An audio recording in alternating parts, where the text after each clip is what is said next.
చెట్నే బ్రహ్మనాయుడు. స్థానిక సంస్థల సమరానికి ఏపీలోని రాజకీయ పార్టీలన్నీ సిద్ధమైపోతూ ఉన్నాయి. రేపు జనసేన పార్టీ మంగళగిరిలో ఆత్మీయ సమావేశాన్ని నిర్వహించింది. 2019 నుంచి జనసేన పార్టీలో యాక్టివ్గా ఉన్నటువంటి వాళ్ళు, అంటే 2019లో వివిధ నియోజకవర్గాల నుంచి జనసేన పార్టీ అభ్యర్థులుగా పోటీ చేసినటువంటి వాళ్ళు ఎవరైతే ఉన్నారో, కీలకంగా పార్టీలో ఉన్నటువంటి వారిలో కొంతమంది వెళ్ళిపోయినటువంటి పరిస్థితి, దాదాపు 80% పార్టీలో ఉన్నారు. వాళ్ళందరితో పాటు ఎంపీటీసీలుగా, జెడ్పీటీసీలుగా, కార్పొరేటర్లుగా పనిచేసి గెలిచిన వాళ్ళు, పోటీ చేసి ఓడిన వాళ్ళు, వారందరితో 28వ తారీఖున మంగళగిరిలో ఒక ఆత్మీయ సమావేశాన్ని జనసేన పార్టీ నిర్వహించనుంది. స్థానిక సంస్థల ఎన్నికలకి ఆ పార్టీ సీరియస్గా సిద్ధమవుతుంది. తాడో పేడో తెలుసుకోవడానికి సిద్ధమైపోయింది. ఈసారి వైకాపాకి 10% కూడా స్థానిక సంస్థల ఎన్నికలు అవకాశం ఇవ్వకూడదని టీడీపీ, జనసేన, బీజేపీ 3 పార్టీలు చేయించుకున్నాయి. ఇప్పటికే టీడీపీ గ్రౌండ్ లెవెల్ అన్నీ సిద్ధం చేసుకుంది. ఇక వైకాపా సైతం ఏకగ్రీవాలకి అవకాశం ఇస్తే ఆ నియోజకవర్గంలో ఇన్ఛార్జి పైన చర్యలు ఉంటాయని ఆ పార్టీ అధినేత జగన్మోహన్ రెడ్డి ఇటీవలే ప్రకటన చేశారు. అంటే ఏకగ్రీవాలకి అవకాశం ఇవ్వద్దు, ప్రతి ఒక్కరూ సీరియస్గా ఫైట్ చేయాలి. స్థానిక సంస్థల ఎన్నికల్లో కొంత పర్సంటేజ్ సీట్లు కనుక సాధించగలిగితే 2029 ఎన్నికల్లో వైఎస్ఆర్ కాంగ్రెస్ పార్టీ అధికారంలోకి వస్తుందనేటువంటి ఒక ధైర్యాన్ని పార్టీ క్యాడర్కి ఇవ్వచ్చు అనేటువంటి ఆలోచనలో వైకాపా అధినేత ఉన్నట్టు స్పష్టంగా కనబడుతోంది. సో కాబట్టే వారు ఇన్ఛార్జీలకు దిశానిర్దేశం చేశారు. ఎవరైతే లోకల్గా బలంగా ఫైట్ చేస్తారో, స్థానిక సంస్థలో పోటీ చేసే వారికి ఏ ఇన్ఛార్జి అయితే అండగా నిలబడతారో వారికే ఎమ్మెల్యే సీట్లు, ఎవరైతే ఏకగ్రీవాలకు సహకరిస్తారో, లైట్ తీసుకుంటారో ఎలక్షన్లో, ఆ ఇన్ఛార్జిని పక్కన పెట్టడం జరుగుతుంది. ఇది అపోజిషన్ పార్టీ బలంగా ఎన్నికల కోసం రచిస్తున్నటువంటి వ్యూహం. ఇక బీజేపీ కూడా వారి పర్సంటేజ్లు వారు పోటీ చేయడానికి సిద్ధమైపోయారు. ఇప్పటికే గ్రౌండ్లో వివిధ కార్పొరేషన్లు, మున్సిపాలిటీలకు సంబంధించి అభ్యర్థులు మేమంటే మేమని ఇటు కూటమిలో అయితే పెద్ద ఎత్తున పోటీ నడుస్తుంది. వైకాపాలో అయితే అభ్యర్థుల కోసం కాస్త వెతుకులాట నడుస్తున్న మాట అయితే వాస్తవం. ఇక స్థానిక సమరంలో నిలిచేదెవరు, గెలిచేదెవరు అంశాలను చర్చిద్దాం. ఇదే వాళ్ళ పవర్ డిబేట్, స్థానిక సమరం డిబేట్లో మనతో పాల్గొంటూ ఉన్నారు మేడా విజయశేఖర రెడ్డి గారు, తెలుగుదేశం పార్టీ రాష్ట్ర అధికార ప్రతినిధి, మనతో జూమ్ కాల్ జాయిన్ అవుతున్నారు. అదేవిధంగా కాసరగడ్డ నాగార్జున గారు, బీజేపీ నాయకులు, మనతో స్టూడియోలో జాయిన్ అయ్యారు. జ్వాలాపురం శ్రీకాంత్ గారు, వైఎస్ఆర్ కాంగ్రెస్ పార్టీ సీనియర్ నాయకులు, అధికార ప్రతినిధి, వారు కూడా మనకు వచ్చేప్పుడు మనతో జూమ్ కాల్ జాయిన్ అవుతున్నారు. ఇక సింగళూరు వెంకటేష్ గారు, రాజకీయ విశ్లేషకులు, సీనియర్ అడ్వకేట్, వారు కూడా మనతో జూమ్ కాల్ జాయిన్ అవుతున్నారు. రైట్, ముందుగా మనం కాసరగడ్డ నాగార్జున గారు ఉన్నారు, బీజేపీ నుంచి స్టూడియోలో ఉన్నారు, వారితో మాట్లాడదాం. నమస్తే అండి నాగార్జున గారు. సార్ నమస్తే సార్. స్థానిక సమరానికి అన్ని పార్టీలు సిద్ధమవుతామన్నారు. అదేవిధంగా పర్సంటేజ్ల కోసం కూటమిలో కొట్టుకుంటామన్నారు. మొన్న మీరు చూస్తే 2 రోజుల క్రితం మచిలీపట్నం మేయర్ మేమంటే మేమని జనసేన నేతలు, అంటే ఇంతవరకు కూటమి పెద్దలు కూర్చొని డిస్కషన్ చేసుకోలేదు. విజయవాడ మీకు, గుంటూరు మాకు, తెనాలి మీకు, తాడేపల్లి కూడా మాకు అని ఇంకా సీట్ల పంపకాలు జరగల. ఈలోపే మీ అభ్యర్థులు అయితే వెరీ స్పీడ్గా ఉన్నారు, మీ కూటమి అభ్యర్థులు. ఎందుకంటే అధికారంలో ఉన్నాం, ఎట్లయినా గెలిచేస్తాం అనేటువంటి ఉదయమా? మరి వైకాపా అధికారంలో ఉన్నామని ఎలాగైనా గెలిచి వస్తామని కాదు సార్. అక్కడ ఓటు పర్సంటేజ్ చూస్తే వైసీపీతో పోలిస్తే గతంలో చూస్తే మాకు 60% ఉంటే వాళ్ళకి 40% ఉంది. ఇప్పుడు ఆ 60 కాస్త 65, 70 దాకా వచ్చింది మాకు, మా పరిపాలన బట్టి. వాళ్ళు 30 మిగిలింది. అంటే అభ్యర్థులు ఏంటంటే మనం ఎవరు నిలబెట్టిన అభ్యర్థి ఈజీగా గెలుస్తున్నాం కదా. సో మాకంటే ఒక అవకాశం, ఏ అభ్యర్థి ఎందుకు టికెట్ కావాలనుకుంటారు సార్? మొదట ఏంటంటే కొంతమంది అంటే ఏదో పోటీ చేసామా లేదని చెప్పుకోవాలని కొంతమంది చూస్తారు. సెకండ్, ఎక్కువ మంది పోటీకి ఎక్కువ మంది టికెట్లు ఎందుకు పెడతారు? ఈ సీటు గెలిచే అవకాశాలు ఉండి మనం వదిలిపెట్టుకోకూడదు అని చెప్పి చాలామంది క్యాండిడేట్లు అడిగే అవకాశాలు ఎక్కువ ఉంటాయి. సో ఈరోజు కూటమిలో జనసేన నుంచి కానీ, భాజపా నుంచి కానీ, లేదంటే టీడీపీ నుంచి కానీ ఎక్కువ మంది ఆశావాదులు ఉన్నారంటే దాని మీనింగ్ ఏంటంటే అవి గెలిచే సీట్లు కాబట్టి, ఊరగా గెలుస్తున్నాం కాబట్టి. ఈరోజు 175 నియోజకవర్గాల్లో వైసీపీ ప్రాతినిధ్యం ఎంత వహిస్తుంది సార్? 6.2 ఎమ్మెల్యే ప్రాతినిధ్యం ఉంది అంతే. లిటరలీ 10-11% కూడా లేదు, 6.2% మాత్రమే ఉంది. అంటే రిమైనింగ్ ఆల్మోస్ట్ ఏదైతే 96% ఉందో అది మొత్తం ఎవరిది ఉంది, కూటమి ఉంది. సో ఎక్కువగా గెలిచే అవకాశాలు కూటమికే ఉంది. కాబట్టి ఈరోజు జడ్పీటీసీ దగ్గర నుంచి ఎంపీటీసీ కానీ జడ్పీ చైర్మన్ కానీ మున్సిపల్ కార్పొరేషన్ మేయర్లు కానీ ఏది నుంచే పెట్టినా 95% గెలిచే అవకాశాలు ఎవరికి ఉన్నాయి అంటే కూటమి అభ్యర్థులకు ఉన్నాయి. కాబట్టి ఈరోజు కూటమిలో ఉన్న సెకండ్ గ్రేడ్ కార్యకర్తలు కానీ ఫస్ట్ గ్రేడ్లో ఎవరైతే టికెట్ రాని ఆశావాదులు ఉన్నారో వాళ్ళకి కానీ మేము ఇంకొకసారి ప్రయత్నిద్దాం, మాకు వచ్చే అవకాశంలోనే ఇప్పుడు అందరూ ఎగబడుతున్నారు. సో ఎగబట్టంలో తప్పులేదు సార్, ఎందుకంటే ప్రజాస్వామ్యం, మేము వైసీపీ లాగా అధిష్టానం ఏం చెప్తే అది తల ఊపేవాళ్ళం కాదు. సో మా అభిప్రాయాలు కూడా మా అధిష్టానానికి చెప్పుకుంటూ, అలాగే జనసేన కార్యకర్తలు అలాంటి టపా కార్యకర్తలు కాదు, వాళ్ళ మనసులో ఉంది డైరెక్ట్గా వాళ్ళ అధిష్టానానికి చెప్పుకునే ధైర్యం ధైర్యం వాళ్ళకు ఉంది. అలాగే భాజపా కార్యకర్తలకు అలాగే మాకంటే రెండు ఆకులు ఎక్కువ టీడీపీ కార్యకర్తలు చదివారు. వాళ్ళు ఇంకా వాళ్ళ అధిష్టానం ఏమైనా తప్పు చేస్తే కూడా వాళ్ళకంటే ముందు వీళ్ళే క్వశ్చన్ చేస్తున్నారు వాళ్ళని. సో వాళ్ళు కూడా మాకు కావాలంటే మాకు కానీ వాళ్ళు చెప్పుకుంటారు, తప్పలేదు. ఎందుకంటే మా 3 పార్టీలో ఫ్రీడమ్ ఉంది, ప్రజాస్వామ్యం ఉంది. మాకేమేం కావాలంటే మా అధిష్టానం చెప్పుకుంటాం, అధిష్టానం వాళ్ళు కూర్చొని ఎవరికి ఇవ్వాలి ఏంటి పొత్తులని ఫైనల్గా వాళ్ళు డిసైడ్ చేస్తారు. వాళ్ళు డిసైడ్ చేసిన తర్వాత మేము అది ఫాలో అవుతాం. అది second step. But first step ఏంటంటే మేము ఆశించడంలో తప్పలేదు, ఎందుకంటే గెలుపు అవకాశాలు ఎక్కువ ఉన్నాయి. కాబట్టి ఒక్కోసారి జనసేన ఒక మెట్టు ఎక్కువ తగ్గారు, భాజపా కూడా ఒక మెట్టు తక్కువ తగ్గింది, తెలుగుదేశం కూడా ఒక మెట్టు తక్కువ తగ్గింది. కాబట్టి వెనక్కి తగ్గాం. కాబట్టి రేపు ఎలక్షన్లో కన్నా మనం ఎక్కువ తీసుకుందని చెప్పి ఏ పార్టీ నుంచి ఆ పార్టీ ఆశావాదులు ఉన్నారు. కాబట్టి రేపు పొత్తును బట్టి ఎవరికి ఎన్ని టికెట్లు ఇస్తారో చూడాలి. అది మేము ఎంత అనుకున్నా కానీ అధిష్టానమే డిసైడ్ చేయాలి. ఇది ఒకటైతే క్లారిటీ గుర్తుపెట్టుకోండి సార్, మేము గొడవ పట్ల, ఇది ప్రజాస్వామ్యం కాబట్టి అడిగే అర్హత మాకుంది. It's my right. ఒక కార్యకర్తకు కానీ ఒక నాయకుడు కానీ ఈరోజు నేను జడ్పీ చైర్మన్ అడగొచ్చు, వైస్ చైర్మన్ ఏదైనా అడగొచ్చు. ఒక కార్యకర్తగా నాకు రైట్ ఉంది కాబట్టి అడుగుతాం.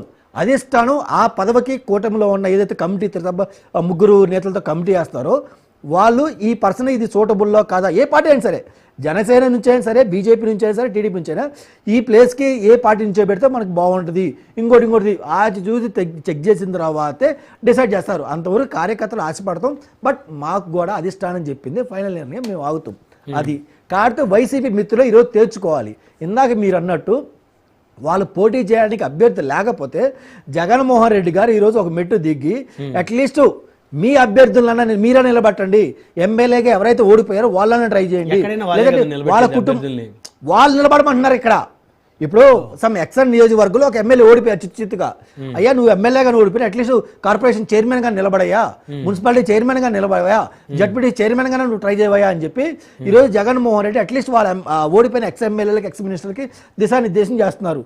లేదు ఓడిపోతారని తెలిసి కూడా మీకు పరువు పోయిద్దని చెప్పి మీరు నిలబడలేకపోయారనుకో, ఒక మేయర్ కావాలంటే ఏంటి సార్, డైరెక్ట్ ఎలక్షన్స్ ఓడిపోయారు అనుకో. ఎందుకంటే వీళ్ళందరూ అస్తవాసి బాగా చూపించారు, ఏదన్నా కౌన్సిలర్స్ వాళ్ళు లేదా డబ్బులు పెట్టి మేనేజ్ చేయొచ్చు అనుకోవచ్చు.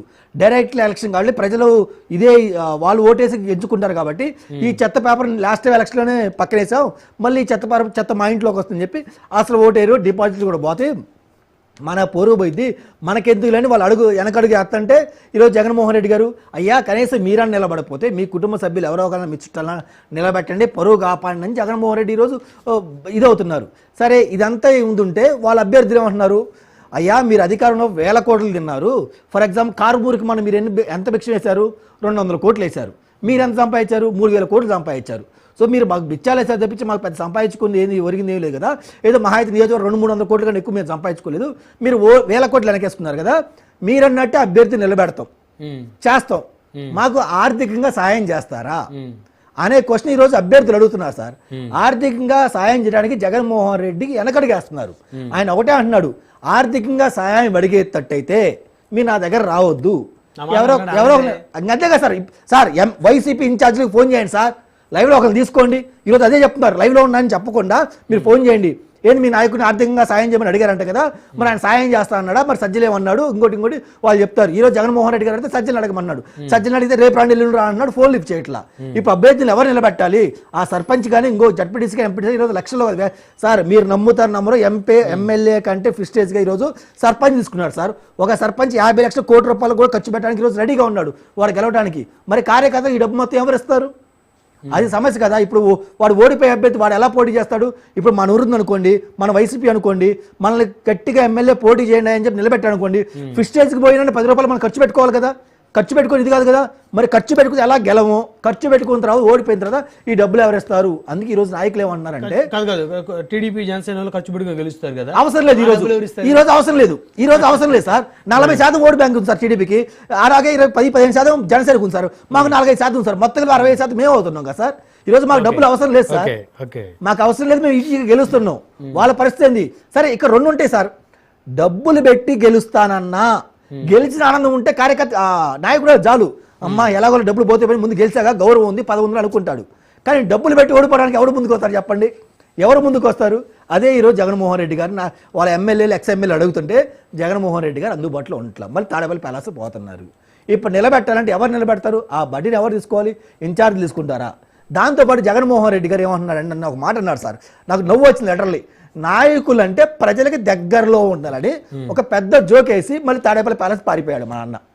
అది ఎలంక ప్యాలెస్ ఉంది కదా బెంగళూరులో, ప్యాలెస్కి వెళ్ళాడు. నువ్వు నాయకుడు కదా, నువ్వు మరి ప్రజల దగ్గరలో ఉండాలి కదా, నువ్వు అందుబాటులో ఉండాలి కదా, మరి ఏ నాయకులు కలుస్తున్నావు, ఎవరిని కలుస్తున్నావు? ఎవరిని కలవట్లేదు కదా. అంటే నీ దగ్గర నాయకత్వ లక్షణాలు లేవా? నువ్వే నిలబట్ల నాయకుల కోసం. ఎవరైనా కార్యకర్తలు వచ్చి అయ్యా మా బిడ్డకు బాగాలేదు, ఏదో స్కూల్ ఫీజు కట్టుకోవాలి, హాస్పిటల్ ఫీజు పెట్టి కట్టుకోవాలి, ఇంకో ప్రాబ్లం ఉందా అంటే నువ్వేం చెప్తున్నావు? మన గవర్నమెంట్ వచ్చిన తర్వాత చూద్దాంలే, ఇంకో 3 సంవత్సరాలు కళ్ళు మూసుకోవాలని చెప్పి కార్యకర్తలకు ₹1 కూడా నువ్వు పారిపోతున్నావు. ఇన్ఛార్జ్ అనేవాడు ఈరోజు మనకు తెలియదు కాదు, ఏది చూసినా ఆర్థికంగా చాలా భారంగా ఉంది. ఇన్ఛార్జ్ నియోజకవర్గాలు తిరుగుతుంటే డెఫినెట్గా వాళ్ళ కార్యకర్తలు, మా కార్యకర్తలు అడగలు, వాళ్ళ కార్యకర్తలు అడుగుతారు కదా, సార్ కొంచెం ఆ హెల్ప్ చేయండి, ఈ హెల్ప్ చేయండి అడుగుతారు కదా. ఎంత ఖర్చు పెట్టుకొని వీళ్ళు తిరిగి దగ్గర వీళ్ళకి ఎమ్మెల్యే సీట్లు వస్తాయా రావాలంటే మళ్ళీ జగన్మోహన్ రెడ్డి గారు ఎంత చేయదనపమంటారు. ఆ బాధలు ఈరోజు వాళ్ళ ఇన్ఛార్జ్ ఉన్నారు కాబట్టి వాళ్ళ ఇన్ఛార్జ్లో ఒకటే ఫిక్స్ అయ్యారు సార్, నామకే వస్తే నిలబెడదాం, ఎలా గెలవరో మనకు తెలుసు, గెలిచినా మనం దేనికి పనికిరాము, సో తర్వాత చూద్దాంలే అని ఓలాగా ఉన్నారు. జగన్మోహన్ రెడ్డి ఈరోజు అభ్యర్థి నిలబెట్టే పరిస్థితి లేదు పులివెందుల్లో. ఇంకా మనమే ఉందిలే, నిలబెట్టినా ఆయన రేపు ఎమ్మెల్యే టికెట్ ఇస్తానని చెప్పి మనకైతే నమ్మకం లేదులే, తర్వాత చూసుకోవచ్చు అని చెప్పి ఈరోజు అభ్యర్థులు ఉన్నారు సార్. ఇంకా రైట్, అనుభవం మాట్లాడదాం. సింగళూరు వెంకటేష్ గారితో మాట్లాడదాం, సీనియర్ అడ్వకేట్, రాజకీయ విశ్లేషకులు. వెంకటేష్ గారు, గుడ్ ఈవినింగ్ అండి. వెరీ గుడ్ ఈవినింగ్ బ్రహ్మనాయుడు గారు. వైకాపాలో స్థానిక సంస్థలు పోటీ చేసేందుకు అభ్యర్థులు దొరకని పరిస్థితి, కూటమిలో ఒక్కొక్క సీటు కోసం, ఒక కార్పొరేటర్ సీటు కోసం, ఒక మేయర్ సీటు కోసం 10ల సంఖ్యలో అభ్యర్థులు పోటీ పడుతున్నటువంటి పరిస్థితి స్పష్టంగా కనబడుతుంది. ఏమంటారు మీరు? కనపడుతుంది బ్రహ్మనాయుడు గారు. యాక్చువల్గా మీకు ప్యానల్లో ఉన్నటువంటి సోదరులకి అలాగే రాజధాని వీక్షకులందరికీ కూడా వెరీ గుడ్ ఈవినింగ్. ముఖ్యంగా చెప్పాలంటే స్థానిక సంస్థల ఎన్నికలు ఎప్పుడు కూడా గత చరిత్ర చూసుకుంటే ఖచ్చితంగా అధికార పార్టీకి అనుకూలంగా ఉండేటువంటి ఒక పరిస్థితి మనం చూస్తున్నాం. గత ప్రభుత్వంలో కానివ్వండి, అంతకు ముందు ప్రభుత్వంలో కానివ్వండి, అధికార పార్టీ ఏదంటే దానికి అనుకూలంగా ఉండేటువంటి ఒక పరిస్థితిని మనందరం కూడా చూస్తూ వస్తున్నాం. అయితే ఈసారి కూటమి ప్రభుత్వం వెంకటేష్ గారు, రైట్, వెంకటేష్ గారి దగ్గర టెక్నికల్ ఇష్యూ వచ్చింది. మనతో టీడీపీ నుంచి మేడం విజయశేఖర రెడ్డి గారిని వారితో మాట్లాడదాం. విజయశేఖర రెడ్డి గారు, విజయశేఖర రెడ్డి గారు నమస్తే అండి. సింగళూరు గారు కనెక్ట్ అయ్యారు. సింగళూరు గారు వినిపిస్తుంది నా వాయిస్ మీకు? కంటిన్యూ చేయండి. సో ఇవన్నీ కూడా ఒక ప్రామాణికంగా తీసుకుని ముందుకెళ్లేటువంటి ఒక పరిస్థితి ఉంది కాబట్టి ఖచ్చితంగా నేను ఇది వైకాపాకి అనుకూలంగా ఉంటుంది, లేకపోతే ప్రతిపక్ష పార్టీకి అయినటువంటి వైకాపాకి అనుకూలంగా ఉంటుంది, లేదా కూటమి పార్టీలకు అనుకూలంగా ఉంటుందని చెప్పదలుచుకోలేదు. ఏదైతే ఈ పరిపాలన జరుగుతున్నటువంటి 2.5 సంవత్సరాల పరిపాలన, సుమారుగా కాస్త అటు ఇటుగా 2.5 సంవత్సరాల పరిపాలన ఏదైతే ఉందో, ఈ పరిపాలనకి ఒక రెఫరెండం లాగానే మనం ఈ స్థానిక సంస్థల ఎలక్షన్లు మాత్రం మనం చూడాల్సినటువంటి ఒక పరిస్థితి. ఇక పార్టీలకు సంబంధించి అభ్యర్థులు దొరకరా అనేది ఆ పార్టీ యొక్క అధికార లేకపోతే అధ్యక్షులు చూసుకునేటువంటి ఒక వ్యవహారం కాబట్టి రాష్ట్రంలో ఉన్నటువంటి కూటమి పార్టీలకు కానివ్వండి, అట్ ద సేమ్ టైం నాకున్నటువంటి సమాచారం ప్రకారం వైఎస్ఆర్సీపీ పార్టీకి కానివ్వండి, అభ్యర్థుల కొరత అయితే ఎక్కడా లేదు. ఇక్కడ కావాల్సింది ఏంటంటే ఎలక్షన్లో ఇది బ్యాలెట్ ఓటింగ్ కాబట్టి ఖచ్చితంగా ప్రతి కార్యకర్త కూడా నిలబడి ఓట్లు వేయించాల్సినటువంటి ఒక పరిస్థితి ఉంది.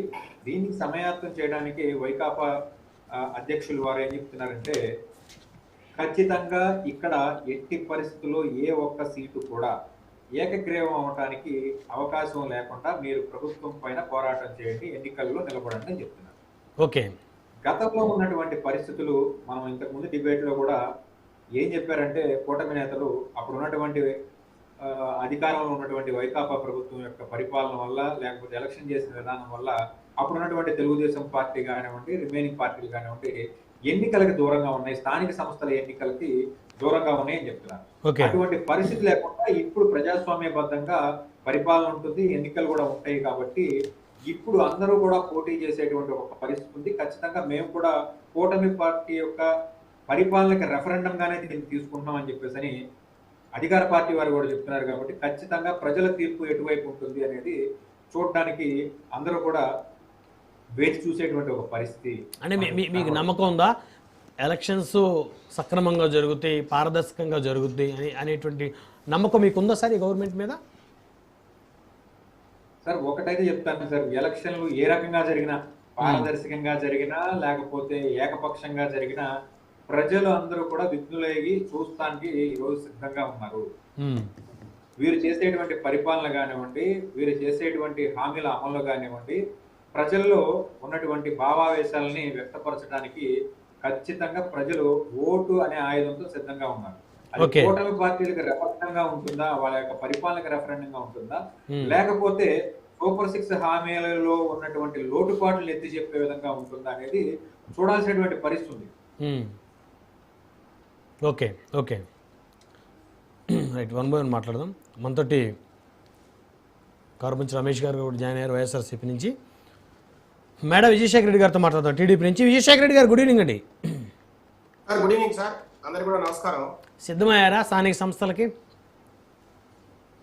సార్ ఖచ్చితంగా ఈరోజు తెలుగుదేశం పార్టీ, జనసేన, బీజేపీ కూటమి, ఎన్డీఏ అలయన్స్ గవర్నమెంట్ ఏదైతే నడుస్తోందో చంద్రబాబు నాయుడు గారి ఆధ్వర్యంలో అత్యంత వేగంగా వచ్చే 2-3 నెలల్లోనే ఈ ఎలక్షన్స్ అన్నిటిని కూడా పూర్తి చేసి ఆ రకంగా మనకు సెంట్రల్ గవర్నమెంట్ నుంచి రావాల్సిన ఏదైతే ఫండ్స్ ఉన్నాయో ఈ స్థానిక సంస్థల నిధులు కావచ్చు, లేదంటే రకరకాల మనకు రావాల్సిన ఏదైతే ఫండింగ్ ఉందో అదంతా కూడా మనకి సకాలంలో రాష్ట్రానికి అందేలా, ప్రజలకు అందుబాటులో ఉండేలా చేయడానికి సార్ ఈరోజు ప్రభుత్వం అన్ని చర్యలు తీసుకుంటుంది.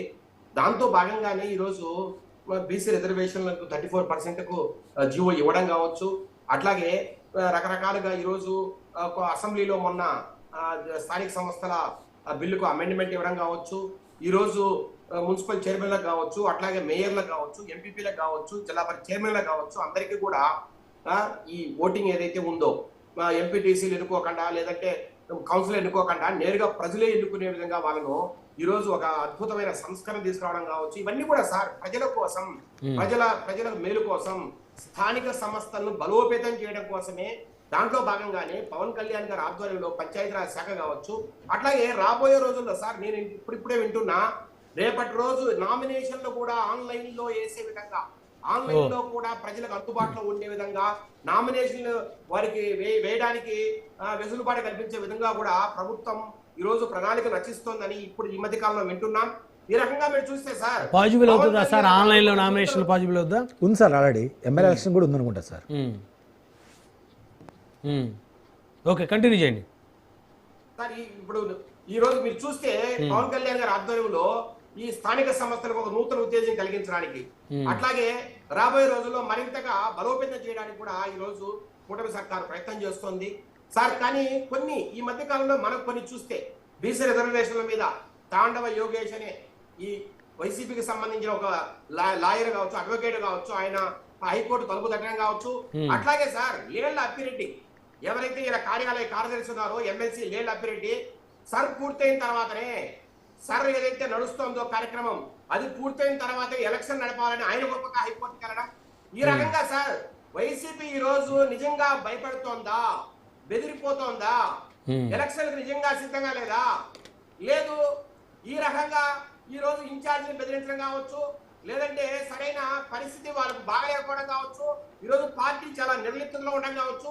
మీరు ఒకసారి చూడండి సార్, ఒకప్పుడు ఏం చెప్పాడు సార్ జగన్మోహన్ రెడ్డి గారు, జీవో నెంబర్ 34 తీసుకొచ్చి 2020లో ఆ రోజు 5 లక్షల నుంచి 20 లక్షల వరకు పారితోషికాలు అందజేసి రకరకాలుగా ఆ రోజు ఏకగ్రీవాలు కావాలా, గాంధీజీ కళ్ళ కన్నా స్వరాజ్యం కోసం, పచ్చని పల్లెసీమల కోసం, శాంతి సౌభాగ్యాల కోసం ఈ గ్రామాలన్నీ కలకలాడాలా, వర్గ పోరాటం లేకుండా శాంతి పరిడమిల్లడానికి అద్భుతంగా ఏకగ్రీవాలు జరగాలని చెప్పిన వ్యక్తి ఈ రోజు వాళ్ళ ఇన్ఛార్జీలతో మీటింగ్ పెట్టుకొని మీరు ఎక్కడైనా ఏకగ్రీవాలు జరిగితే మీకు టికెట్ ఉండదని ఆయన ఈ రోజు బెదిరిస్తున్న పరిస్థితిని చూస్తే మాట తప్పను మనమ తిప్పనని చెప్పి ఆయన బ్రాండ్ అంబాసిడర్ గా చెప్పుకునే జగన్మోహన్ రెడ్డి గారు ఈ రోజు ఇంత యూటర్న్ తీసుకోవడం, ఒక 180 degrees టర్న్ తీసుకోవడం కావచ్చు, లేదంటే సార్ ఈ రకంగా అంటే ఆయన అధికారంలో ఉంటే ప్రజాస్వామ్య సూత్రాలు గుర్తురావు, అట్లాగే అధికారం లేనప్పుడు మాత్రం స్వప్రయోజనాలు గుర్తొస్తాయి. ఆయన అధికారంలో ఉంటే కార్యకర్తలు నాయకులు గుర్తున్నారు. మేము ఇప్పుడు మన వాళ్ళే సర్పంచులు ఉన్నారే, మన వాళ్ళు ఎంపీపీలు ఉన్నారే, మన వాళ్ళు చైర్మన్లు ఉన్నారే, వాళ్ళ నిధులు వాళ్ళకి ఇవ్వాలా, వాళ్ళ అధికారాలు వాళ్ళకి ఇవ్వాలా, వారితో పని చేయించుకోవాలా, వారికి గౌరవం ఇవ్వాలనే మాట ఎక్కడైనా చేశారా సార్? అదే ఈ రోజు మళ్ళా దానికి ఆపోజిట్ గా ఏ రకంగా మాట్లాడతారు సార్? ఆ రోజు అధికారంలో ఉన్నప్పుడు లెక్క లేకుండా మాట్లాడాడు, ఈ రోజు నైతిక విలువల గురించి మాట్లాడుతున్నారు. ఆ రోజు తన అధికారంలో ఉన్నప్పుడు ఏ రకంగా దౌర్జన్యం చేశాడు, ఈ రోజు మాత్రము చంద్రబాబు నాయుడు గారు అకృత్యాలు చేస్తారు, దౌర్జన్యాలు చేస్తారు, అరాచకాలు చేస్తారు. ఈ రోజు చంద్రబాబు నాయుడు గారు నిందించడం మాట తప్పును మనమ తిప్పరని ఈ పెద్ద మనిషి మాజీ ముఖ్యమంత్రి వర్యులు జగన్మోహన్ రెడ్డి గారు ఏ రకంగా బ్రాండ్ అంబాసిడర్ ప్రజలు ఆలోచించాలి. ఈ రోజు సరే ఒక్క నిమిషం విజయశేఖర్ రెడ్డి గారు, జగన్మోహన్ రెడ్డి గారు మారారా మారలేదా, గతంలో ఏం చేసినా పక్కన పెడితే మనం స్థానిక సంస్థల గురించి మాట్లాడదాం. అసలు ముందు మీకు మీ పార్టీలు ఎవరికి ఎన్ని సీట్లు అనేది అసలు ఒక నిర్ణయం జరిగిందా? ఎందుకంటే విజయవాడ మాకు కావాలని జనసేన అంటుంది, టీడీపీ అడుగుతూ ఉంది. రాజమండ్రి మాకు కావాలని టీడీపీ అడుగుతుంది, బీజేపీ అడుగుతుంది. వైజాగ్ మాకు కావాలని జనసేన అడుగుతుంది, తెలుగుదేశం అడుగుతుంది. అసలు ముందు మీలో మీకు ఈ మేయర్ స్థానాలు వీరికి, ఈ మేయర్ స్థానాలు వీరికి, ఈ మున్సిపల్ చైర్మన్ స్థానాలు వీరికి, ఈ జిల్లా పరిషత్ చైర్మన్లు వీరికి అనేది అసలు ముందు రేపొద్దున మీ మూడు పార్టీలు కలిసి నిర్ణయం తీసుకొని ఆ నిర్ణయం క్యాడర్ యాక్సెప్ట్ చేసే పరిస్థితి ఏ మేరకు ఉంటుంది అనేది కత్తి మీద సాము లాంటిది. ముందు ఇంట గెలిచి రచ్చగలవాల్సిన పరిస్థితి ఇప్పుడు పరిస్థితి చాలా దారుణంగా ఉండబోతా ఉంది. రేపు స్థానిక సంస్థల్లో మీరు వైసీపీని పక్కన పెట్టండి సార్, మేము ఇంటా గెలుస్తాం, రచ్చా గెలుస్తాం సార్, మాకు ఎక్కడ బాధలు లేవు, ఇబ్బందులు లేవు, పొరపక్షాలు లేవు, విభేదాలు లేవు సార్. ఏ రకంగా అయితే 2024 ముందర చంద్రబాబు నాయుడు గారు, పవన్ కళ్యాణ్ గారు, బీజేపీ వారు కూర్చొని ఒక ఒప్పందానికి వచ్చి ఏ రకంగా ముందుకెళ్లి పోటీ చేశారు సార్, ఆ రోజే చాలా వరకు కూడా రకరకాలుగా అవగాహన వచ్చారు సార్. నెక్స్ట్ స్థానిక సంస్థలు ఏ రకంగా ముందుకెళ్లాలా, లేదంటే ఎమ్మెల్సీలు ఏ రకంగా పంచుకోవాలా, లేదంటే రాజ్యసభ సభ్యులు ఏ రకంగా పంచుకోవాలా, రెండోది మినిస్టర్లు కావచ్చు, కార్పొరేట్ చైర్మన్లు కావచ్చు, రకరకాల నామినేటెడ్ పోస్టులు ఏ రకంగా అందుబాటులో అందరికీ షేర్ అవ్వాలని చెప్పే విషయంలో కొంత అవగాహన ఆల్రెడీ ఉంది సార్. దాంట్లో భాగంగానే ఈ రోజు జనసేన తరఫున ఈ రోజు ఒక కమిటీని వేశారు. 14 మందితో కూడిన ఒక కమిటీని మీరు ఈ మధ్యకాలంలో చూశారు. వారు సార్ అన్ని జిల్లాల్లో తిరిగి అక్కడ క్షేత్రస్థాయి పరిస్థితుల్ని వారు మదింపు చేసి జనసేన ఎక్కడెక్కడ బలంగా ఉంది, ఏ ప్రాంతాల్లో ఏ జిల్లాల్లో ఎక్కడ బలంగా ఉంది, ఎక్కడెక్కడ మనకు పట్టుంది, ఎక్కడెక్కడ మన నాయకులు మేము పోటీ చేయాలని అడుగుతున్నారు, ఆ రకంగా ఆ పరిస్థితులని బేరీజు వేసుకొని మదింపు చేసుకొని ఒక రిపోర్టు ఎప్పుడైతే పవన్ కళ్యాణ్ గారు కేరళ నుంచి ఆంధ్రాకి వస్తారో ఒక రిపోర్టు ఇచ్చే పరిస్థితి మనం చూడబోతున్నాం. అట్లాగే తెలుగుదేశం పార్టీ కూడా సార్ రేపటి నుంచి 2వ తేదీ 3వ తేదీ వరకు రకరకాలుగా మీటింగ్లు నిర్వహిస్తోంది. తమ ఇన్ఛార్జీలతో, మినిస్టర్లతో, ఎమ్మెల్యేలతో రకరకాలుగా మీటింగ్లు నిర్వహిస్తూ మన పరిస్థితులు ఏంటి, ఎక్కడెక్కడ మనం అవగాహన చేసుకోవాలా, ఎక్కడెక్కడ మన పార్టీ బలంగా ఉంది, ఎక్కడెక్కడ మనం పోటీ చేయాలని వీళ్ళు కూడా ఒక రిపోర్ట్ తయారు చేసుకుని అట్లాగే బీజేపీ వారితో కూడా చర్చించి ఒక అవగాహన వచ్చే పరిస్థితి సార్. ఇంకా కనీసం నోటిఫికేషన్ కూడా రాలేదు. నోటిఫికేషన్ రాకముందే మీరు ఏ దాన్ని పంచుకున్నారు, ఏ మేయర్ ఎవరు పోటీ చేయబోతున్నారు, ఏ మున్సిపాలిటీ ఎవరు చేయబోతున్నారు, ఎక్కడైనా ఒక అంగీకారానికి వచ్చే పరిస్థితి ఉంటుందా సార్? ఎప్పుడైతే ఎలక్షన్ ప్రాసెస్ స్టార్ట్ అవుతుందో అప్పుడు మాట్లాడుకుంటారా, నోటిఫికేషన్ వస్తుందో, ఎప్పుడైతే నాయకుల్లో ఒక కదలిక వస్తుందో, ఇప్పుడు రాలేదా కదలక లేదా, ఎవరి పరిస్థితి ఎలా ఉందని కూర్చొని మాట్లాడతారు తప్పితే కాదండి ఇప్పుడు కదలక లేదా, 2 నెలల ముందు ఇప్పుడు లేదా కదలక, ఒక డ్రాఫ్ట్ ఫైనల్ చేసే పరిస్థితి ఎక్కడే ఉంటుందా సార్? సార్ నేను అంటున్నా అసలు సార్ మాకు ఇది ప్రజాస్వామ్య దేశం, మా ఎన్డీఏ అలయన్స్ ఒక ప్రజాస్వామ్య కూటమిది కాబట్టి సార్ ఇక్కడ ఎక్కువ మంది అడుగుతున్నారు. తెలుగుదేశం నుంచి ఒక పక్క, జనసేన ఒక పక్క, బీజేపీ నుంచి ఒక పక్క చాలా మంది. లాస్ట్ గవర్నమెంట్ లో ఎందుకు అడగలేదండి ఎక్కువ మంది పోటీ చేయడానికి? ఎక్కడ ఎక్కడండి? లాస్ట్ వైసీపీ గవర్నమెంట్లో మీ పార్టీ వాళ్ళు ఎక్కువ మంది ఎందుకు అడగలా పోటీ చేయడానికి? సార్ ఒకటి ఎక్కడైనా సరే ప్రతి కాన్స్టిట్యున్సీలోనూ ప్రతి గ్రామంలోనూ తెలుగుదేశం నాయకులు పోటీ చేయడానికి ముందుకొచ్చారు. కానీ మీరేం చేశారు? వైసీపీ నాయకులు ఏం చేశారు? పోలీసులు అడ్డ పెట్టుకున్నారు, వారి నామినేషన్ పేపర్లు ఇచ్చారు, వారి మీద భౌతిక దాడులు చేశారు, వారిని బలవంతం ఏకగ్రీవాలు చేశారు. పూర్తిగా సార్ ఇలా బలవంతం ఏకగ్రీవాలు చేసి అయ్యా నా సంక్షేమ పరిపాలనకు ప్రజలిచ్చిన అద్భుతమైన సర్టిఫికెట్ అని ఆ రోజు డంకా బగాయించి సంకలు గుర్తుకున్న జగన్మోహన్ రెడ్డి గారు మనం చూడలేదా? దాన్ని ఎలక్షన్ అంటారా? ఆ రకంగానే స్థానిక సంస్థల ఎలక్షన్లు ఏ రాష్ట్రంలో జరిగాయా? Sir Nimmagadda Ramesh Kumar election commissioner అయిన నిమ్మగడ్డ రమేష్ కుమార్ ని ఎంత ఇబ్బంది పెట్టారు సార్? 5 సంవత్సరాలు ఒక ఎలక్షన్ కమిషన్ పనిచేయాలని రాజ్యాంగంలో రాస్తే మీరు 3 సంవత్సరాలకే దాన్ని కుదించి నిమ్మగడ్డ రమేష్ కుమార్ ని గెంటేసే పరిస్థితిని ఆ రోజు హైకోర్టు అడ్డుకోలేదా? ఆయన పెట్టిన షెడ్యూల్ ని ఏ రకంగా అయితే పంచాయతీలకు ఎంపీపీలకు ఆయన షెడ్యూల్ ఇస్తే 2021 ఫిబ్రవరిలో మేము మీతో సహకరించము, ఎలక్షన్ కమిషన్ ఏం చెప్పినా ఈ ప్రభుత్వం పనిచేయదని మీరు తెగేసి చెప్తే మళ్ళా ఆయన హైకోర్టుకు పోయి ఆ రకమైన షెడ్యూల్ కు మిమ్మల్ని పూర్తిగా మమేకం చేసి ఆ రోజు ఎలక్షన్ చేసిన పరిస్థితి. ఇలాంటి ప్రభుత్వాన్ని, ఇలాంటి ఏకపక్షమైన ప్రభుత్వాన్ని, ఇలాంటి దారుణమైన ప్రభుత్వాన్ని ఏ రోజైనా చూసావా సార్ మనం? మన రాష్ట్ర చరిత్రలో కావచ్చు, దేశ చరిత్రలో కావచ్చు, ఎలక్షన్ కమిషనర్ ని ఇంతగా అవమానాలు పాలు చేసి, ఇంతగా అకృత్యాలు చేసి, అతన్ని హింసించి బయటికి గెంటేసే పరిస్థితి తెచ్చి అతను ఇచ్చిన ఎలక్షన్ షెడ్యూల్ ను పూర్తిగా తుంగలో తొక్కి పూర్తిగా రాజ్యాంగాన్ని భ్రష్టు పట్టించిన వైఎస్ జగన్మోహన్ రెడ్డి గారి పరిపాలన గురించి అసలు మాట్లాడుకోగలమా సార్? ఈ రకంగా చంద్రబాబు నాయుడు గారు సార్ 1996, 95లో ఏ రోజైతే ముఖ్యమంత్రి అయ్యారు సార్, అసలు బీసీ రిజర్వేషన్ ఇచ్చింది ఎవరు సార్? మొట్టమొదటిగా 1984లో ఎన్టీ రామారావు గారు 20% రిజర్వేషన్ ఇస్తే 1995లో మొట్టమొదటిసారిగా చంద్రబాబు నాయుడు గారు 36% దాన్ని పెంచి ఆ రోజు బీసీ రిజర్వేషన్ స్థానిక సంస్థలు ఇచ్చిన కదా చంద్రబాబు నాయుడు కదా. 1990లో కావచ్చు, 2001లో కావచ్చు 34% రిజర్వేషన్ ఇస్తే బీసీలకు ఆ తర్వాత కాలంలో రాజశేఖర రెడ్డి గారు కావచ్చు, లేదంటే కిరణ్ కుమార్ రెడ్డి గారు కావచ్చు, లేదంటే చాలా మంది దాన్ని ఫాలో అవుతూ వచ్చారు.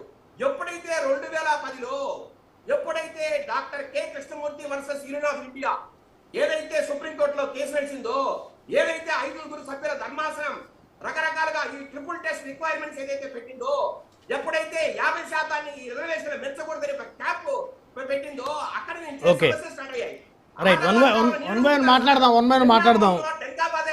విజయశేఖర రెడ్డి గారు నేను అడుగుతున్నా sir, okay triple test requirements ని మీరు 2020లో బీసీ రిజర్వేషన్ ఇవ్వాలనుకున్నప్పుడు మీరు ఎందుకు ఫాలో కాలేదు?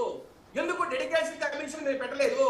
ఎందుకు కులగణన చేయలేదు? విజయశేఖర రెడ్డి గారు వన్ బై వన్ మాట్లాడదాం. రాజకీయ సర్వే మీరు ఎందుకు బీసీ రిజర్వేషన్ అంశం మళ్ళీ మాట్లాడదాం, దయచేసి ఆగండి. డిబేట్లో ఒక షార్ట్ బ్రేక్ తీసుకుందాం, బ్రేక్ తర్వాత మళ్ళీ డిబేట్ కంటిన్యూ చేద్దాం. చూస్తూనే ఉండండి రాజీ న్యూస్.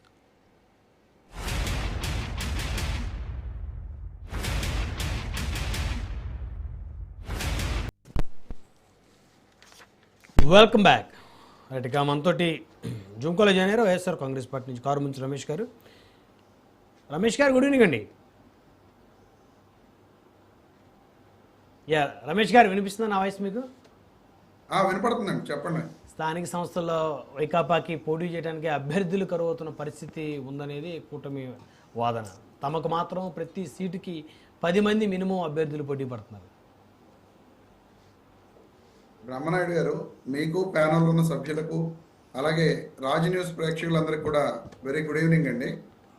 సరే, ఇప్పుడు ఓడిపోయే వాళ్ళకి దీపం ఆరిపోయే దీపానికి వెలుగెక్కువ అన్నట్లుగా ఓడిపోయే వాళ్ళు ఏం చెప్తారు? మాకు 10 మంది ఉన్నారు, 20 మంది ఉన్నారని చెప్పి చెప్పుకుంటూ ఉంటారు.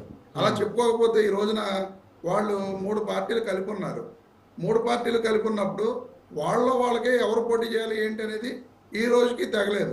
మొన్నే నారా లోకేష్ గారు జనసేనకు 15%, బీజేపీకి 5%, తెలుగుదేశం పార్టీకి 80% పోటీ చేస్తున్న తర్వాత వాళ్ళ నాయకుడు నెంబర్ 2గా పార్టీలో చెప్పుకునే నాయకుడు నాదెండ్ల మనోహర్ గారు, అబ్బాయి అదేం లేదు, మేము 2024 ఎన్నికలకు ముందు ఈ రాష్ట్ర భవిష్యత్తు కోసం ఎంతో తగ్గాము, నేడు అలా తగ్గడానికి మేము ఒప్పుకోవడానికి సిద్ధంగా లేము, మా శాతం మేము ఎంతైతే కోరుకుంటున్నామో అంత శాతం ఇవ్వాల్సిందే, అంతవరకు మేము పోరాడతామని చెప్పి డైరెక్ట్గా వీళ్ళతో పాటు కూటమిలో ఉన్న నాయకుడు నాదెండ్ల మనోహర్ జనసేన పార్టీకి చెందిన నాయకుడు గారు ప్రకటించడం జరిగింది. ఈ రోజు ఆయన కూటమిలో మంత్రి గారు కూడా అవును. ఆ విధంగా వాళ్ళకే తగువులు తేలక నారా లోకేష్ గారు టోటల్ గా షాడో ముఖ్యమంత్రిగా అన్ని పార్టీల మీద కూడా అన్ని పార్టీల యొక్క అభిప్రాయాలను కూడా ఆయనే చెప్పే విధంగా డైరెక్ట్ డెసిషన్ ఆయన తీసేసుకుని ఎక్కడ ఆయన ఎక్కడన్నా ప్రెస్ మీట్ పెట్టి చెప్పారా ఏంటి రమేష్ గారు? ప్రెస్ మీట్ పెట్టి అని చెప్పారా ఈ మధ్య కాలంలో లోకేష్ గారు? డైరెక్ట్ గా ఆయన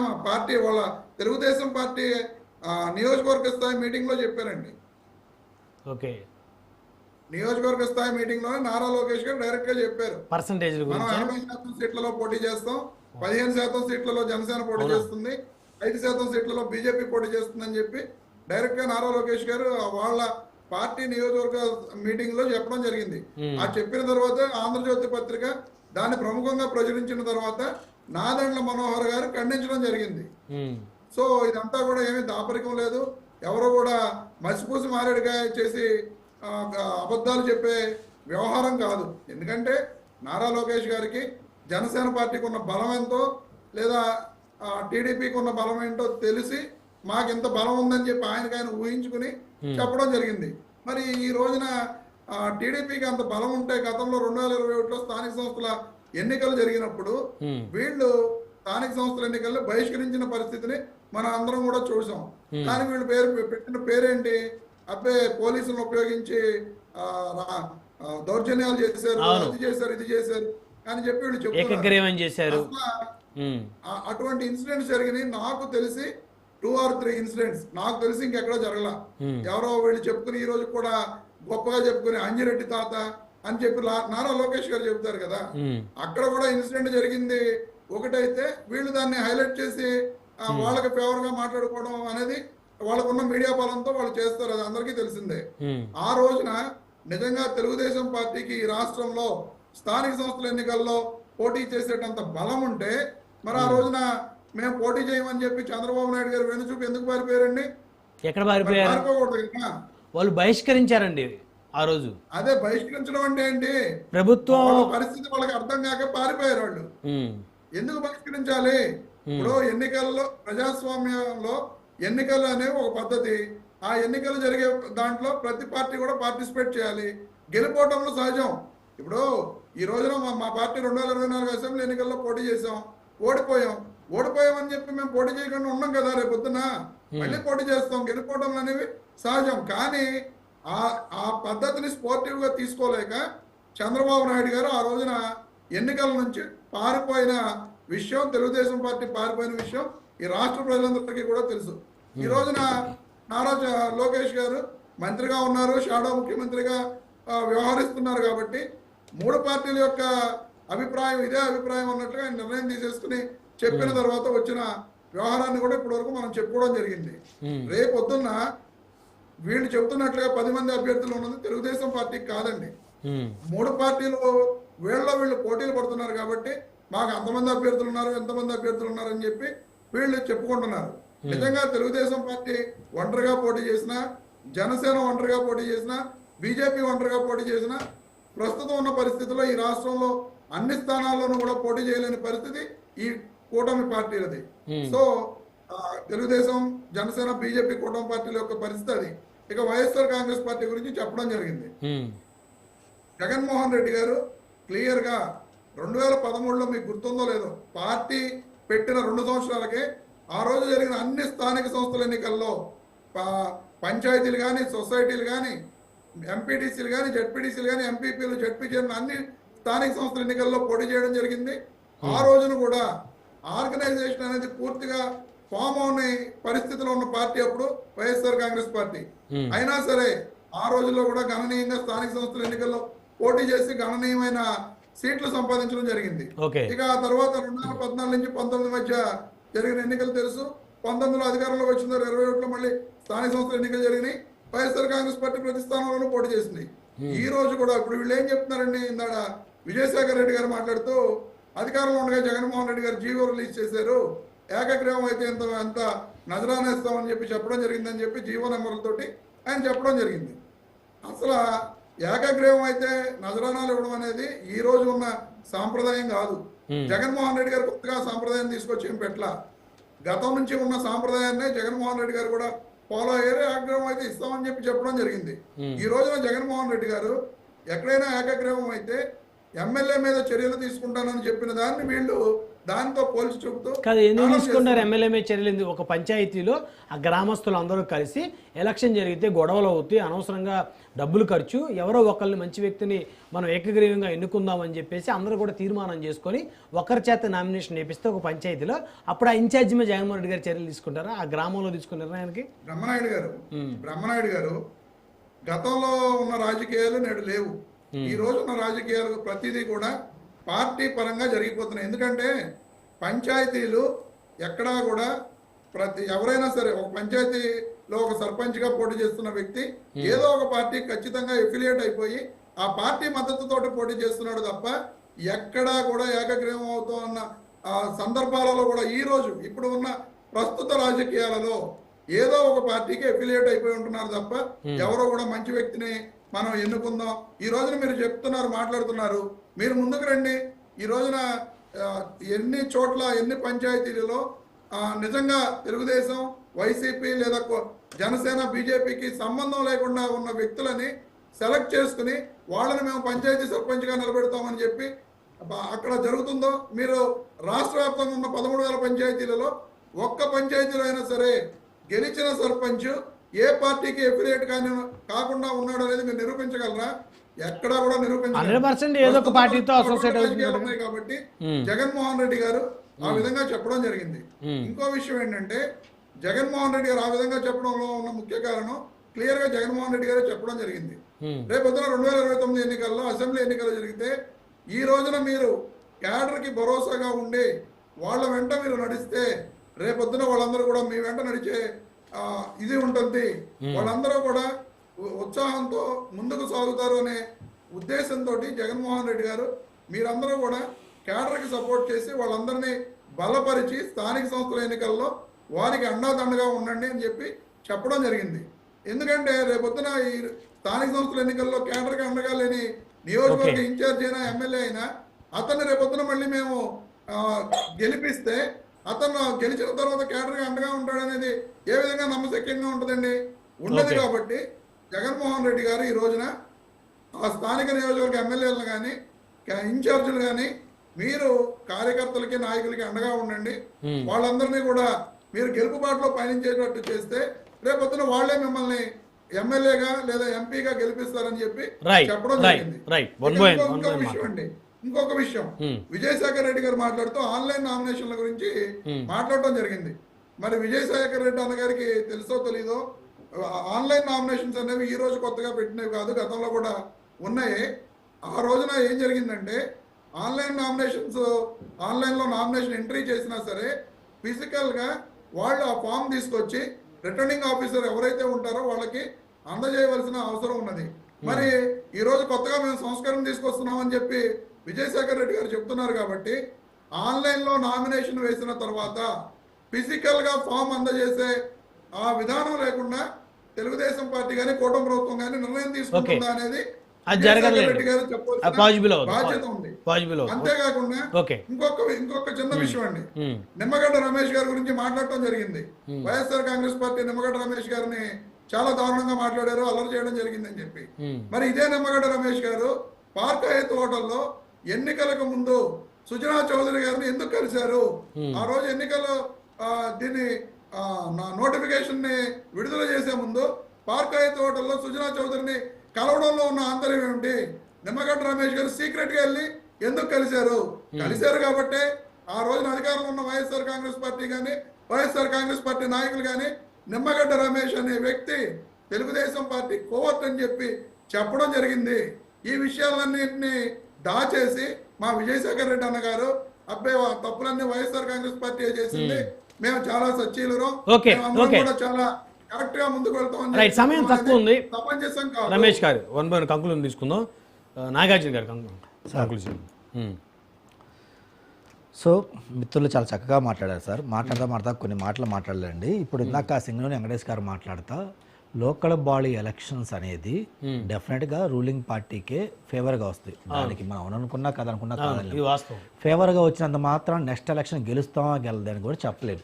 కాబట్టి మా మిత్రులు ఏంటంటే రిఫరాండం అన్నారు కదా, ఇన్ కేసు రేపు లోకల్ బాడీ ఎలక్షన్స్ లో కూటమికి ఇంకా అత్యధిక మెజారిటీతో గెలిస్తే మరి నెక్స్ట్ ఎలక్షన్ లో కూడా కూటమే వస్తుంది, వాళ్ళకి తిరగలేదని చెప్పి మీరు ప్రతి డిబేట్ లో చెప్పడం ఒకసారి మిత్రులు చెప్పాలి. అలాగే చెప్తా సూపర్ 6 గురించి చెప్పారు. సూపర్ 6 ఉండేది 6 హామీలు. 6 హామీలో 4 హామీలు ఆల్రెడీ అమలు చేసాం, అయిపోయింది. ఎగ్జాంపుల్ చెప్పమని చెప్తాం. చిన్నపిల్లలకి 15,000 ఇవ్వడం కానీ, లేదంటే ఫ్రీ సిలిండర్ కానీ, రైతులకు డబ్బు కానీ. 15,000 సార్ మీడియా ముఖంగా అబద్ధాలు ఎందుకు చెప్తారు సార్? 15,000 నాగార్జున గారు ఒకసారి సార్ సింగనూరి వెంకటేష్ గారు 10,000లో 13,000 ఇస్తే 2,000 కట్ చేశారు సార్. నాడు మీ జగనన్న చేసింది కూడా అదే, తప్పులేదు సార్. వినండి, సింగనూరి వెంకటేష్ గారు డిబేట్ మొహంగా నేను చెప్తున్నా, 13,000 స్టూడెంట్ అకౌంట్లో వేసి 2,000 స్కూల్ మెయింటెనెన్స్ కు ఇచ్చారు. దీంట్లో తల్లిదండ్రులకు లేని అభ్యంతరం మీకేమైనా ఉందా? వెంకటేష్ గారు వినండి అయ్యా, వినండి. తాడు బొంగరాలు వినండి, ఇద్దరు వినండి. తాడు బొంగరాలు ఇద్దరు మీకు వచ్చినప్పుడు రాసుకోండి సార్. సింగనూరి వెంకటేష్ గారు ప్లీజ్, సింగనూరి వెంకటేష్ గారు, it's my time. Sir next మీరు మాట్లాడతారు, 2 నిమిషాలు ఉపయోగపడండి. కంక్లూజన్ సమయం తక్కువ. సో 15,000లో 13,000 స్టూడెంట్ ఇచ్చి 2,000 స్కూల్ మెయింటెనెన్స్ కి ఇచ్చాం. అసలు పేరెంట్స్ కి లేని స్టూడెంట్స్ కి లేని అభ్యంతరం మీకు ఎందుకు వస్తుంది?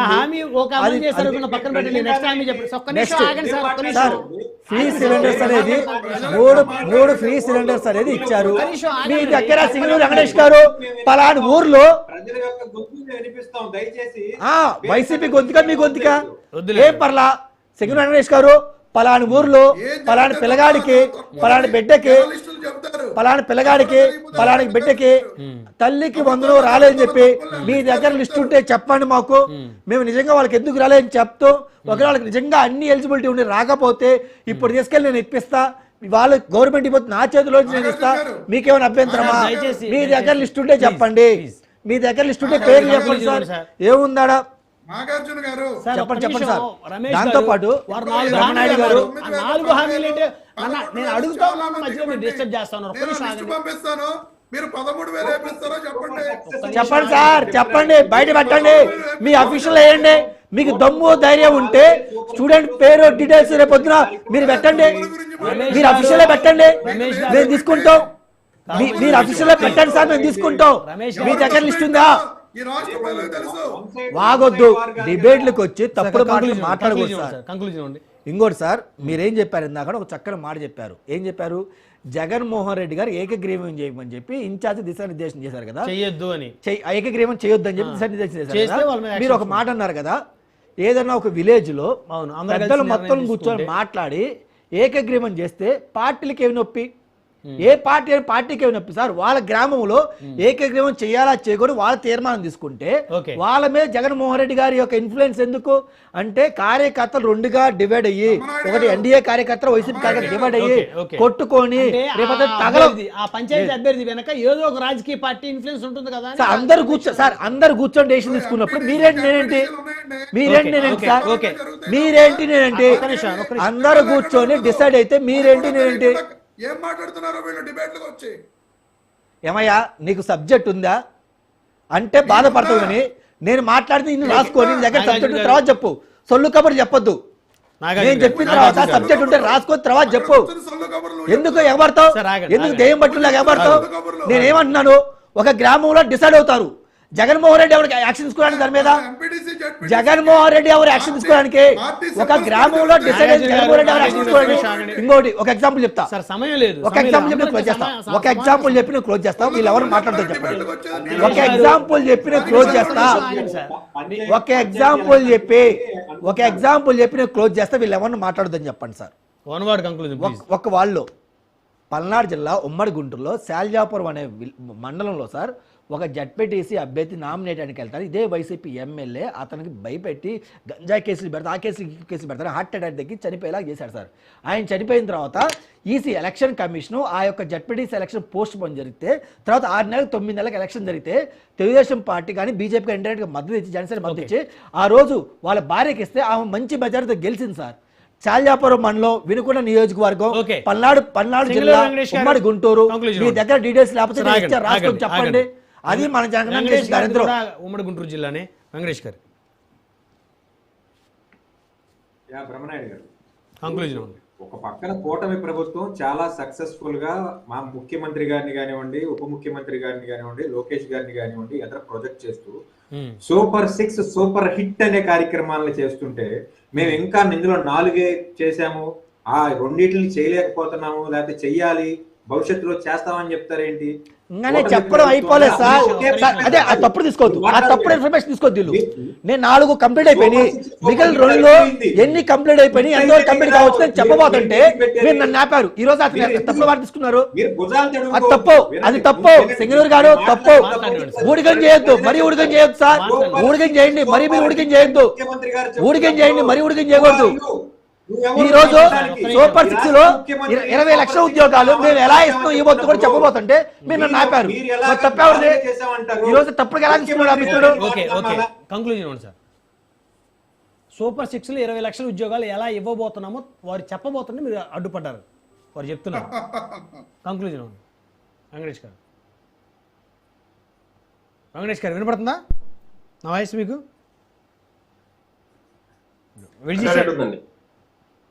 వెంకటేశ్వర్ కట్ అయినట్టున్నారు. విజయశేఖర రెడ్డి గారు కంక్లూజన్ ఉంది.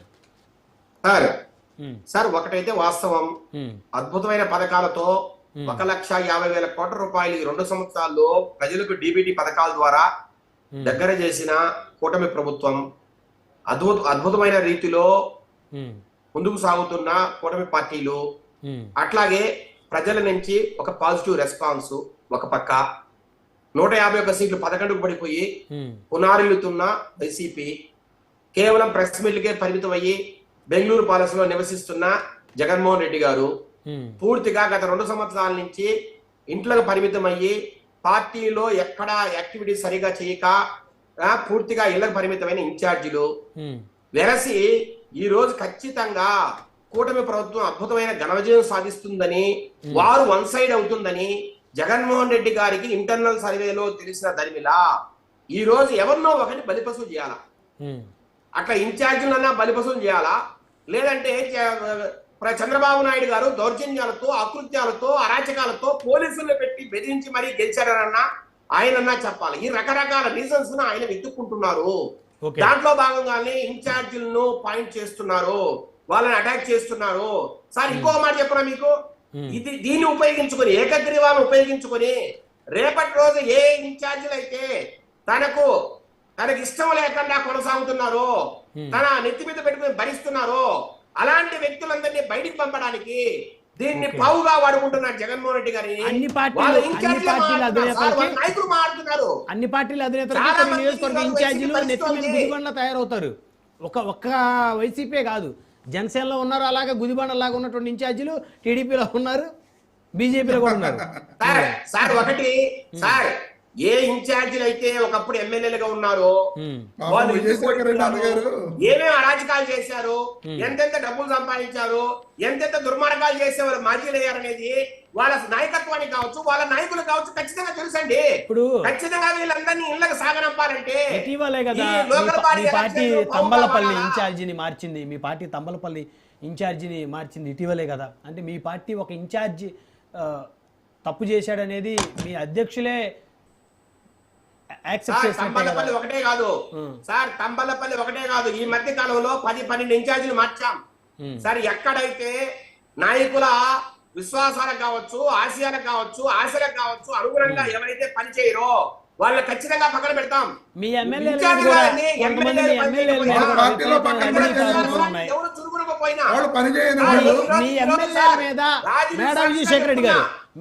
మీద కొన్ని నియోజకవర్గాల్లో మొదటిసారి ఎమ్మెల్యేలైన మీ ఎమ్మెల్యేలు, జనసేన ఎమ్మెల్యేలు మొదటిసారి ఎమ్మెల్యేలైన వాళ్ళు కొంతమంది మీద తీవ్రమైనటువంటి వ్యతిరేకత నియోజకవర్గాల్లో వస్తున్న మాట వాస్తవం కదా? ఆ విషయం ముఖ్యమంత్రి గారికి తెలియదా? ఆ విషయం ఇంటెలిజెన్స్ రిపోర్ట్ లేదా? సార్ మా సర్వేల్లో మీరు చెప్పిన దానికి ఆన్సర్, ఎక్కడెక్కడైతే మా సర్వేల్లో ఎమ్మెల్యేల మీద వ్యతిరేకత ఉందో, ఎవరైతే కొంత తప్పుడు పనులు చేయడానికి ఆస్కారం ఇస్తున్నారో అలాంటి వ్యక్తులను, అలాంటి ఎమ్మెల్యేలను చంద్రబాబు నాయుడు గారు పిలిచి ఎప్పటికప్పుడు 3 నెలలకు ఒకసారి పిలిచి మాట్లాడుతున్నారు, పద్ధతి మార్చుకోమని చెప్తున్నారు. వాళ్ళ పద్ధతి అలాగే కొనసాగితే ఇన్ఛార్జీలు కాదండి, ఎమ్మెల్యే ఉన్న స్థానాల్లో కూడా ఇన్ఛార్జీలు పెట్టే పరిస్థితిని రేపు చంద్రబాబు నాయుడు గారు తీసుకొస్తున్నారు. ఎవరి పోస్టు శాశ్వతం కాదు. ప్రజల విశ్వాసాన్ని చురుగునాలా, ప్రజలకు సేవ చేయాలా, ఏదైతే కూటమి, ఏ భావాలైతే కూటమి అధికారంలోకి వచ్చిందో, ఏ రకంగా సేవ చేయాలని వాళ్ళు కళ్ళగన్నారో దానికి అనుగుణంగా ఎవరు పని చేయకపోయినా ఖచ్చితంగా ఇంటికి పంపిస్తారని కూడా ఈ సందర్భంగా ఈ డిబేట్ ద్వారా ఈ రాష్ట్ర ప్రజలు తెలియజేస్తున్నాం. ఒక 6 నెలలు వెయిట్ చేసి ఎంతమందిని పంపిస్తారో చూద్దాం. వెంకటేష్ గారు, మీరు ఇందాక సిగ్నల్ వీక్ అయ్యారు కాబట్టి కంక్లూజన్ ఇవ్వండి. ఇప్పుడు విజయశేఖర్ రెడ్డి గారు అద్భుతమైన స్టేట్మెంట్ ఇచ్చారు. ఎమ్మెల్యేలు ఉన్న దగ్గర కూడా ఇన్ఛార్జీలు పెట్టే పరిస్థితి రాబోతోంది. ఎవరైతే ఎమ్మెల్యేలు ప్రజల విశ్వాసం కోల్పోయారో, ఇష్టానుసారంగా వ్యవహరిస్తున్నారో వారి మీద ఖచ్చితంగా చంద్రబాబు నాయుడు గారు యాక్షన్ తీసుకోబోతున్నారని. బహుశా 2.5 సంవత్సరం అయినట్టుంది ప్రభుత్వం వచ్చి, ఇంకొక 6 నెలల్లో యాక్షన్ తీసుకుంటారని నమ్ముతున్నారా మీరు? ప్రభుత్వం వచ్చిన సంవత్సరం లోపే అనేక మంది ఎమ్మెల్యేల మీద చంద్రబాబు నాయుడు గారు కన్నెర్ర చేశారు అని చెప్పేసి మనం డిబేట్లు చేశాం సార్. అవును చేశాం. ఇప్పుడు ఆ నెంబరు సుమారుగా 90కి చేరినటువంటి ఒక పరిస్థితి. వీళ్ళందరి మీద కూడా తరచుగా అధికారుల మీద కన్నెర్ర చేస్తారు, ఎమ్మెల్యేల మీద కన్నెర్ర చేస్తారు. అలాగే ఎవరైతే మంత్రులు ఉన్నారో ఈ మంత్రుల మీద కూడా కన్నెర్ర చేశారు అనే వార్తలు మనం వారి యొక్క పేపర్లోనే చూసినటువంటి ఒక పరిస్థితి మనందరం చూస్తున్నాం. అంటే మీరు కూడా అమ్మటి రాంబాబు గారి లాగా మాట్లాడుతున్నారు. మీరు కూడా అమ్మటి రాంబాబు గారు, వారు కూడా అదే విధంగా కామెడీ చేస్తా ఉంటారు. సీఎం సీరియస్, ఆగ్రహం వ్యక్తం చేశారు. ఇందులో కామెడీ ఏం లేదు సార్. మనం వార్తాపత్రికలో ఏవైతే వార్తలు ప్రచురమైనాయో దాని గురించి మాత్రమే చెప్తున్నాం. ఈ రోజు అఫీషియల్ గా విజయశేఖర్ రెడ్డి అన్న ఏం చెప్తున్నారంటే, ఖచ్చితంగా ఎమ్మెల్యేలకి సబ్స్టిట్యూట్ గా ఇన్ఛార్జీలు పెడతాం. ఎక్కడైతే అసంతృప్తులు ఉన్నారో, పార్టీ అసంతృప్తిగా ఉన్నటువంటి పరిస్థితులు ఇన్ఛార్జీలు పెట్టడం అనేటువంటి ఒక కాన్సెప్ట్ కూడా తీసుకొస్తామని చెప్పేసి చెప్తున్నారు. ఇది ఆహ్వానించాలి. నిజంగా చెప్పాలంటే ప్రజా కంటకులుగా తయారైనటువంటి ఎమ్మెల్యేలు, వాళ్ళు ఏ పార్టీ వాళ్ళైనా కానీ సొంత పార్టీలోనే ప్రక్షాళన చేసుకునేటువంటి ఒక దుస్థితికి ఈ రోజు అధికార పార్టీ వచ్చిందని చెప్పేసి సాక్షాత్తు ఆ పార్టీకి సంబంధించినటువంటి వ్యక్తులే చెప్తున్నటువంటి పరిస్థితి ఉందో. ఈ రోజు మాలాంటి మాట్లాడుతూ మీరు వ్యతిరేకంగా మాట్లాడుతున్నారు, ప్రభుత్వానికి అపకీర్తి తెచ్చేలా మాట్లాడుతున్నారని చెప్పేసి అంటారు. కాదు, ఈ రోజు ఉన్నటువంటి పరిస్థితిని విజయశేఖర్ రెడ్డి గారు ప్రస్ఫుటంగా చెప్పారు. ఈ రాష్ట్రంలో ఉన్నటువంటి ఎమ్మెల్యేల పనితీరు బాగోలేదు, కొంతమంది ఎవరైతే బాగలేదో ఆ నియోజకవర్గాల్లో ఖచ్చితంగా ఎక్కడైతే ప్రాబ్లం ఉందో వెంకటేష్ గారు, ఎక్కడైతే ప్రాబ్లం ఉందో,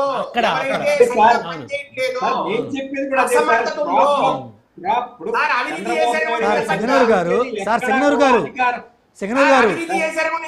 పెద్దలు సింగనూరు గారు, మీరు మెచ్చుకోవాలి సార్ కొన్ని విషయాలు. మమ్మల్ని మీలాగా మేము బలవంతంగా రుద్దలా, బలవంతంగా ప్రజల మీద నాయకులు మేము రుద్దలేదు సార్. బలవంతంగా ప్రజల నాయకులు మీలా మేము రుద్దరా, బాగా తప్పే ఉంది. సార్ సమయం లేదు, దయచేసి సహకరించాలి అందరూ. క్రాస్ టాక్ వద్దు. కారుమంచి రమేష్ గారు 1 word conclusion. Okay, Karumanchi Ramesh గారు 1 వర్డ్ కంక్లూజన్ ప్లీజ్. సార్, ఇప్పుడు ఇందాడ నాగార్జున గారు ఏ పార్టీ సార్? ఆయన ఏ పార్టీ అయితే మీకు కనపడిపోతే ఇంకేం సోదరా, స్పెట్స్ పంపించమంటారా? ఆయన మీరు కనపడలేదు సోదరా నాకు ఇక్కడ. కనపట్లేదా? బీజేపీ మిగతా ఇద్దరు కనపడుతున్నారు, మీరు కనపడలేదు. ఉన్నారేమో డౌట్. మీరు టాబ్లెట్స్ వేసుకోవాలి అయితే జగన్ డిబేట్లకి వెళ్ళి నువ్వు మీరు ఎలా మర్చిపోతే ఎలా మిత్రమా? ప్యానల్లో ఉన్న సభ్యులు మీరు ప్యానల్లో ఉన్న సభ్యుల్ని అలా మర్చిపోతే ఎలా మిత్రమా? కొన్ని వందల డిబేట్లు మన ఇద్దరం కలిసి ఎలా మర్చిపోతాం మిత్రమా? అంటే 2-3 వస్తున్నారు, ఎవరు వచ్చారు అనేది.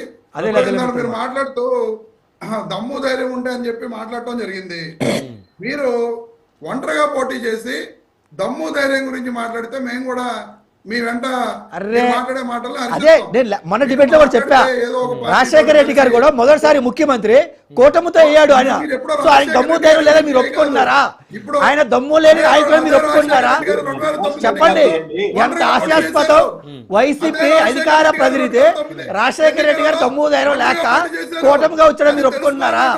ఏం సింగనూరు వెంకటేష్ గారు కరెక్టే గా నేను మాట్లాడింది? అది అయిపోయిన తర్వాత నువ్వు మాట్లాడు. నేను మాట్లాడింది కరెక్టే కదా? సమయం లేదు సార్. ఇలా దమ్ము ధైర్యాల గురించి మాట్లాడాలంటే చాలా మంది నేను కంక్లూజన్ ఇచ్చేసారు. మేమేమని అభివృద్ధి చేయలేదయ్యా, మహామేత్రం మేము కాదు, మేము సామాన్యుడిని. ఇది గుర్తుపెట్టుకోండి. పరిస్థితి ఓకే రైట్ రైట్. బ్రహ్మనాయుడు గారు రాజశేఖర రెడ్డి ఈ ముఖ్యమంత్రి రాష్ట్రాన్ని- అభ్యర్థిగా ఎలక్షన్కి వెళ్ళారా ఏంటండి బాబు మీరు ఒకళ్ళు? అవును సార్ వెళ్ళారు, మీరు మర్చిపోయారు అనుకుంటా. ఓకే ఓకే సమయం ఈ లేదండి దయచేసి. రాష్ట్రంలో జగన్మోహన్ రెడ్డి గారు 5 ఏళ్లు పరిపాలన చేస్తే 3,32,00,000 అప్పు చేస్తే 26 నెలల్లో 3,63 లక్షల కోట్ల రూపాయల అప్పు చేసి ఆర్థిక విధ్వంసం చేస్తున్న పార్టీలు టీడీపీ, జనసేన, బీజేపీ పార్టీలు. ఈ రోజు ఈ రాష్ట్రం శ్రీలంక అయిపోదు, ఈ రోజు ఈ రాష్ట్రం ఆఫ్రికా అయిపోదు, ఈ Right, రోజు ఈ రాష్ట్రం ఇది అయిపోదు. కానీ ధన్యవాదాలండి. చర్చలో వీళ్ళు ఎంతసేపు పాల్గొన్నందుకు మేడం విజయశేఖర రెడ్డి గారు, కాసరగడ్డ నాగార్జున గారు, కారుమంచి రమేష్ గారు,